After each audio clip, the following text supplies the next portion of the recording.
Mother Teresa could not beat those charges, but we'll see. We'll see how we do. It's a very disgraceful situation. Every single legal scholar and expert said this is no case. It shouldn't be brought, and it certainly could have been brought 7 years ago, not in the middle of a presidential election. Okay, so this is what Donald Trump just said earlier this morning, just a few minutes ago, at the jury in his hush money trial. They're now weighing the former U.S. president's fate. And for more, we're joined live by CTV News political analyst Eric Ham. Eric, it's good to see you. Thank you for joining us. So we heard from the former president. He says there's no case here. The whole thing is rigged, calling this a political persecution. Your thoughts on his comments?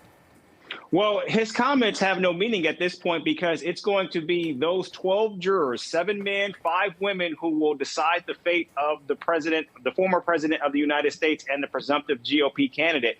And depending on what the outcome is in this case, it will certainly have an impact on this race. If Donald Trump is found guilty of any of these charges, I think it could be the death knell for his presidential campaign. If he does not, if he's acquitted, then I think what we see is the president lives to fight another day. Okay, Eric, how do you sum up where we are today since this all began? And also, with the comments that Trump, just made earlier this morning, he said November 5th, that is going to be the most important day in the history of the U.S. Well, he's right. And I think because there's so much on the line right now for this election. And when you look at everything that's taking place across the globe right now and how difficult it was for Congress to actually decide on that $60 billion in aid to Ukraine, we know that former President Donald Trump felt that Congress should not have actually provided those resources. And we know a number of his MAGA supporters in Congress also feel that way. And so if Donald Trump is elected, we're going to see a very different United States, a United States that pulls back from many of the ongoing conflicts that we see taking place around the world. It's unclear if the United States will continue to be an ally and supporter of Taiwan as Beijing continues to take more aggressive stances against Taiwan, and also looking at what's taking place in Gaza right now. We know that President Biden wholly supports Netanyahu, but he also has been attempting to try to pull Netanyahu back, particularly when we look at some of the ongoing tensions and the refugee situation there. Donald Trump is going to be a very different president when it comes to all of these international and global conflicts. Eric, are you surprised that Republicans are still standing with Donald Trump, as embattled as he is right now?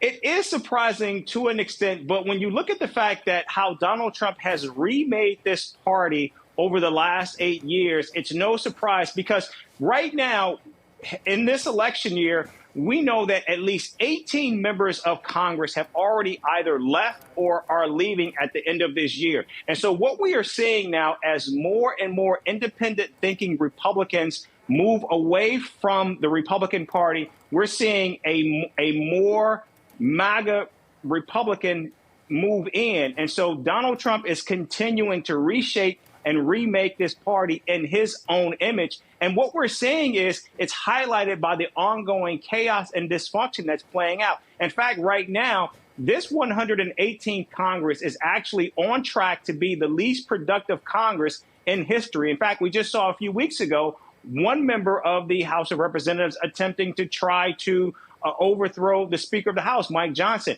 This Republican lower chamber, they have the smallest majority of any party in decades right now. And this is Donald Trump's party, good or bad. Hey, Eric, very quickly before we have to go, do you think that the jury understands this onus that they have?